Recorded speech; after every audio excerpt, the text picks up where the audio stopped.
Fenote Amigon, bienvenue dans le MAC du blog Fenote, votre rendez-vous consacré à l'OL Lyon, ex-OL féminin pour ceux qui auraient vécu dans une grotte ces dernières semaines. Comme pour le numéro précédent, j'avais à peine bouclé l'écriture de ce 4e numéro qu'il fallait déjà revoir ma copie tellement l'actualité bat son plein. Au sommaire, on va un petit peu parler d'Eugénie.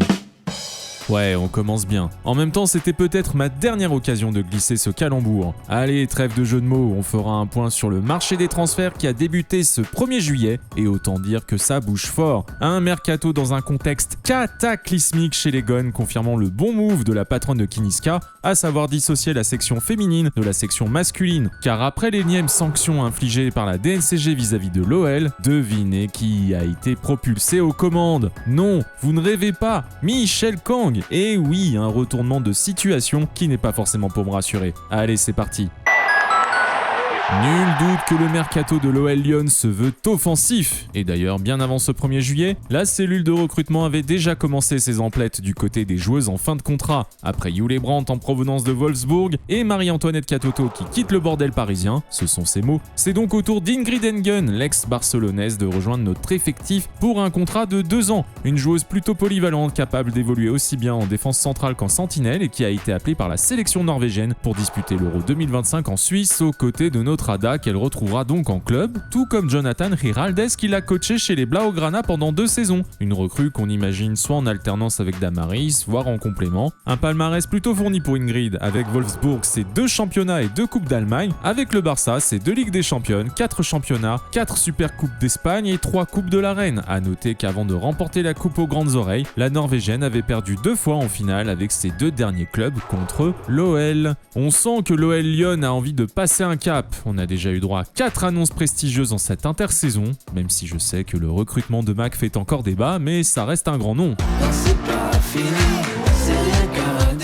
Et oui, dès l'ouverture du marché des transferts, un autre nom s'est rajouté à cette liste déjà très réjouissante. Il s'agit d'Ashley Lawrence, la latérale droite de Chelsea qui revient en France. La joueuse de 30 ans peut aussi évoluer à gauche de la défense et elle est surtout connue pour ses qualités techniques et sa vitesse. Elle retrouvera Marie-Antoinette Katoto avec qui elle a gagné un championnat et 2 coupes de France chez nos éternels rivales. Ah là là là là. D'ailleurs, l'internationale canadienne aux 147 sélections a également remporté un titre olympique avec Vanessa Gilles, une joueuse expérimentée qui, pour l'anecdote, est titulaire d'un master en psychologie et revendique son épicurisme. Oui, elle a indiqué à 2 reprises dans son interview pour Olympique et Lyonnais qu'elle aime manger. Bah, ça tombe bien quand on évolue du côté de la capitale mondiale de la gastronomie. Son arrivée entraîne donc le départ de la titulaire à ce poste, Hayley Carpenter, l'Australienne qui a obtenu le brassard de capitaine en sélection de la part de notre ancien coach Joe Montemurro. Elle fait donc le chemin inverse vers Chelsea, un départ très certainement lié à celui de sa désormais épouse qui jouera chez les London City Lionesses, l'équipe anglaise de la galaxie de Michel Kang.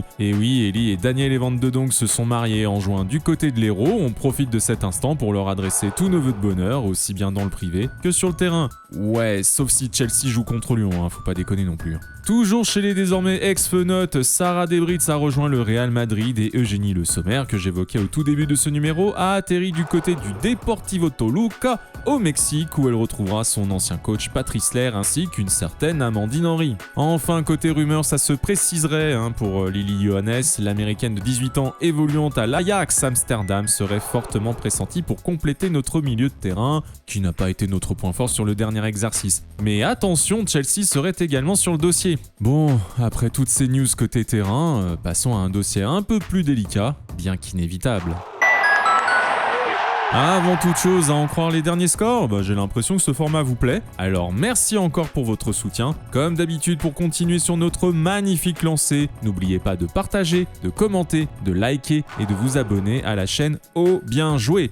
Bon, d'habitude, j'essaye de ne pas trop évoquer l'équipe masculine dans le blog Fenote et inversement dans la bonne humeur, mais contexte oblige, on va devoir se pencher sur l'événement de cette semaine. Après l'échec cuisant face à la DNCG subi par cette de John Textor, ça fait du bien, ce pardon, ça m'a encore échappé, s'est retiré de la présidence et du conseil d'administration et laisse sa place à celle à qui il a cédé la section féminine en 2023, Michelle Kang. Un événement retentissant puisqu'il s'agit de la première femme à diriger un club de foot masculin en France. Et non, on n'est pas les pionniers dans ce domaine puisque c'est déjà arrivé à la Roma, à Eibar en Espagne, au Kayserispor en Turquie et à Flamengo au Brésil. Du coup, que doit-on attendre de cette annonce? Alors côté Gone, il s'agirait avant tout d'apaiser les tensions entre l'OL officiellement rétrogradé en Ligue 2 et l'instance régulatrice auprès de laquelle le club va faire appel. L'américaine qui siégeait déjà au conseil d'administration est plutôt adepte des discours clairs, sérieux, sans fioritures et sans cette impression de bullshit permanent qui colle à la peau de cette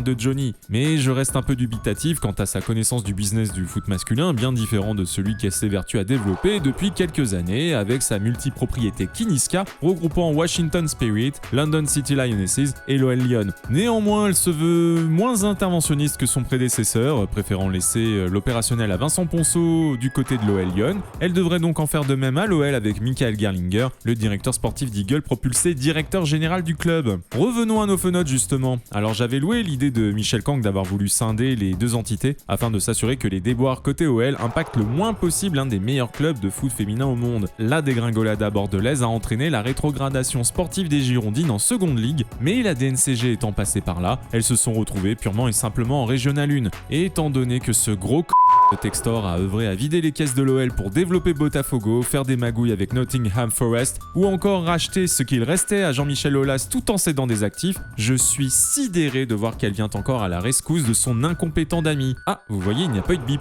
En effet, elle aurait déjà mis la main au pot pour sortir Eagle de la panade et ce ne sera certainement pas la dernière fois. Alors même s'il s'est retiré, du moins en façade, rien ne nous garantit que le Floridien, toujours propriétaire d'Eagle, ne savonnera pas la planche de l'OL Lyon, même indirectement. Certes, les enjeux entre les deux clubs ne sont pas comparables, mais rappelons que la section féminine utilise encore les infrastructures de la section masculine. Tous les matchs des Fenotes se joueront au Groupama Stadium la saison prochaine, ce qui peut expliquer que la propriétaire veuille mettre de l'ordre afin de ne pas voir réduits à néant ses investissements. Ce qui peut potentiellement nous rassurer, c'est que Michelle Kang est certainement la véritable milliardaire dans l'histoire. Pour l'anecdote, on estime sa fortune légèrement inférieure à celle d'un Frank McCourt, rien à voir donc avec celle soi-disant du cow-boy à l'ego surdimensionné que l'on estimerait à 4 fois moins. On l'a évoqué juste avant, le mercato s'annonce ambitieux au même titre que son projet de campus dédié à l'équipe féminine du côté de mes yeux. Comme vous le savez peut-être, l'OL Lyon pointe désormais à la 6e place du classement mondial de l'IFFHS à l'issue de la saison qui vient de se terminer, chutant de 4 rangs par rapport à la précédente. L'objectif est donc clair, retrouver les premières places européennes, voire mondiales, ce qui correspond finalement à notre standing de toujours.